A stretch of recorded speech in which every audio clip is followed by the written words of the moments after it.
Well, welcome to the 700 Club. Security officials are calling a months-long cyber attack targeting our government a grave risk. Among the agencies breached, the one that oversees our nation's nuclear stockpile. The full scope of the attack is still unknown. Investigators say it could take months to determine the extent of the damage.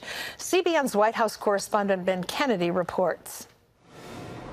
Several government agencies were targeted in the attack, and we've now learned the Energy Department's Nuclear Security Agency, which oversees the nuclear weapons stockpile, was breached. What's so scary about it is we could wait to see any decision from the hackers, appear to be the Russians. Officials say the hack did not impact national security functions or any classified systems. Still, they call it a grave risk to the federal and local governments as well as critical infrastructure. The breach was undetected for up to 6 months, allowing the hackers suspected to be Russians to view emails of U.S. officials. This by no means happened overnight. This is a many-month campaign. And I might note that every day is a cyber day that we need to be on guard.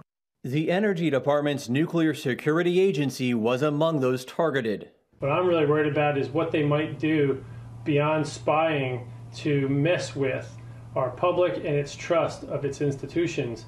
No response yet from the White House. Senator Mitt Romney calling it a serious intrusion. A cyber hack of this nature is really the modern equivalent of almost of Russian bombers reportedly flying undetected over the entire country. And they didn't drop bombs, but they had the capacity to show that our defense is extraordinarily inadequate. A new analysis by Microsoft revealed the breach is international, with at least 7 countries affected, including Canada and Israel. Now, the full scope of this attack is still unknown, as we are told it could take weeks or even months to uncover the overall impact. Ben Kennedy, CBN News.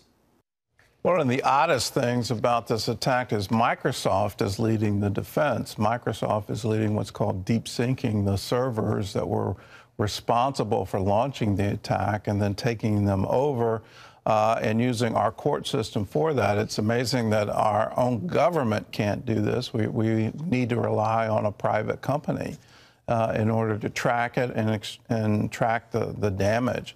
And here we are in 2020, and we don't know the damage from an attack that's been going on for months, as long as half a year. So this is the new cyber warfare, and it's a true warfare, and it's true conflict. In other news, a second vaccine nears approval. The Trump administration is going all out to encourage Americans to get the shot, and John Jessup has more on that story from our CBN News Bureau in Washington. John? That's right, Gordon. Vice President Mike Pence and his wife, Second Lady Karen Pence, were vaccinated this morning wearing short sleeves. The vice president took the shot on camera at Walter Reed Medical Center in Bethesda, Maryland. Afterwards, he called the vaccine and its timing a medical miracle. This after an FDA advisory panel greenlit a second vaccine from Moderna Thursday. Final approval could come within hours, and then around 6 million doses will start to ship to more than 3,000 locations. The vaccine is considered 94% effective, and it can be stored in regular freezers, making it easier to distribute to rural areas. The news comes as the United States marked its deadliest 24-hour period, more than 3,600 Americans dying from the virus in the last day. And cases are surging too. More than 17 million people are now infected. Authorities are aiming to distribute 20 million vaccines by year's end, but officials are still urging people to take caution this holiday season. You don't have to cancel things. You can still spend time with your family. I'm just asking people to be careful. Meanwhile, millions of Americans are suffering economically due to the COVID lockdowns. 885,000 people recently applied for unemployment. That has lawmakers working to pass another round of relief. A nearly $1 trillion bill now has bipartisan support. It would provide $300 a week in unemployment benefits, and $600 direct stimulus payments to most Americans. It also includes eviction protection and billions for small businesses and vaccine distribution. Party leaders say they won't leave Washington until they've reached an agreement. Well, in an alarming trend, more and more teenage girls are deciding they're transgender and seeking irreversible medical procedures. One author is calling on the medical profession to treat these cases with caution, but as Heather Sells reports, that call has activists denouncing the book from banning it to burning it. Author Abigail Schreier believes it's okay for adults to have medical procedures changing their appearance to fit their desired gender, but she's against that freedom extending to children. Her new book chronicles the transgender craze among adolescent girls and the professionals who pave the way for them to get puberty blockers and surgeries. All I'm asking for is more medical oversight, caution, and awareness that this is being a socially driven fad. So nothing so outrageous at all. But transgender activists say no to that. The outcry against the book comes from some critics that you might not expect. The American Civil Liberties Union, which has defended free speech for 100 years, calls the book dangerous and says we have to fight these ideas which are leading to a criminalization of trans life. An ACLU attorney wants to stop sales of the book. A UC Berkeley professor called for it to be burned, then reversed herself and now merely wants to mock it. Top booksellers have even helped the cause. Amazon blocked ads from the publisher, and Target agreed to ban the book after some customer complaints. Now Target has the book listed again, but it's sold out. I think these retailers, and there are very few of them who control all the books at this point, they will at whim, I suppose, disappear books when they've decided that it's in their interest to do so. For now, the backlash is helping. Regnery Publishing reports that after the Target ban, the book's daily sales jumped from 40 to 800. Irreversible Damage has now gone to a third printing, and it has enjoyed time as Amazon's #1 best-selling book on LGBT demographic studies. The book had a lot of grassroots support from parents who feel like they have no other voice. They have lived through the horror of having their daughter suddenly identify as transgender out of nowhere and have every adult around her undermine the parents and push her towards transition. Schreier, who writes for the Wall Street Journal and Newsweek, says mainstream media has generally refused to review her book. She also predicts a new trend. Any upcoming books that challenge so-called woke politics will simply disappear, unable to survive in a hostile marketplace. Heather Sells, CBN News. Thank you, Heather. Well, turning overseas, new satellite photos reveal Iran has begun construction at Fordo, a key underground nuclear facility. The photos show building began back in September to expand one of the Islamic Republic's main sites to enrich uranium. The discovery puts pressure on President-elect Biden's incoming administration. While the Trump administration pulled out of the Iranian nuclear deal back in 2018, Biden has pledged to re-enter a deal critics believe would let Iran get a nuclear weapon. Well, Saudi Arabia is taking steps to moderate its teaching on Jews and the state of Israel in public education. A new report shows significant amounts of anti-Semitic and anti-Israel material have been removed from school curricula in the Saudi kingdom. Impact, a research institute, evaluated the most recent textbooks and concluded, quote, Saudi authorities have begun a process of rooting out anti-Jewish hate. That includes removing teachings that use terms and ideologies that espouse Zionist forces control the world, as well as the, quote, Zionist danger Israel poses to the world.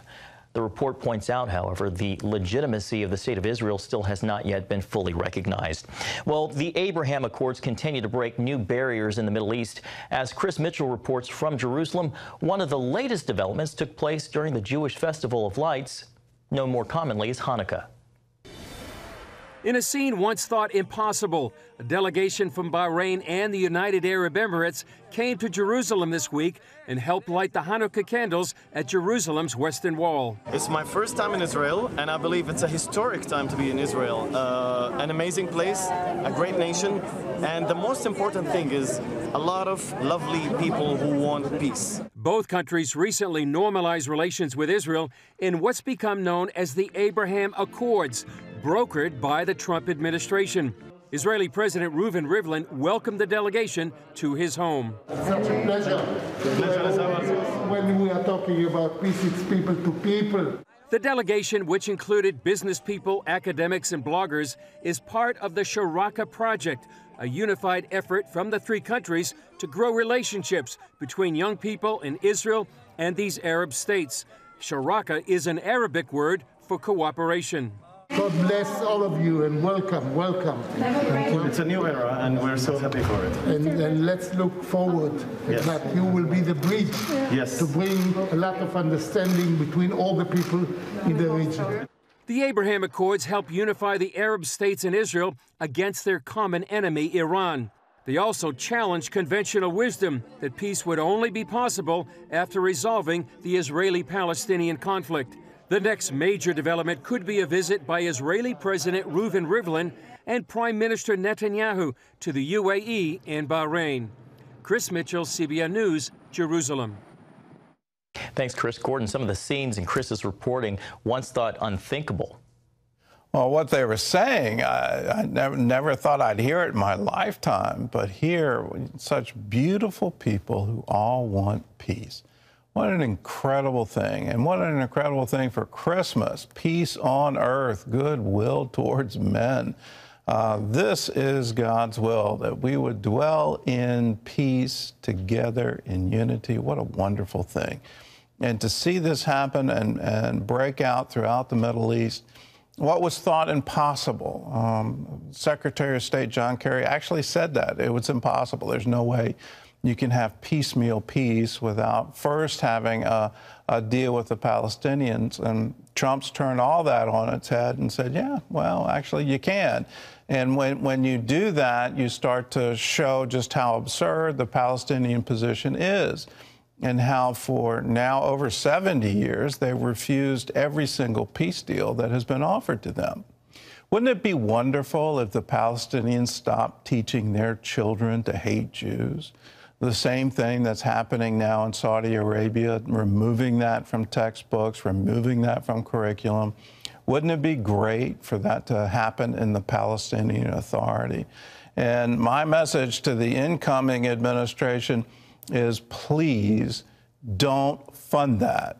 We're already hearing about we're going to resume payments to the Palestinian Authority. We're already hearing about we're going to resume payments to UNRWA. What those payments do is fund that kind of curriculum, fund incitement, fund teaching of hatred against Israelis, against Jews, against anyone who is considered a Zionist. It teaches that hatred, and it's been taught generationally. In order to have peace, you have to say, let's love one another. Let's not hate, and certainly let's not preach hate. So congratulations to the Trump administration. It's a singular foreign policy achievement.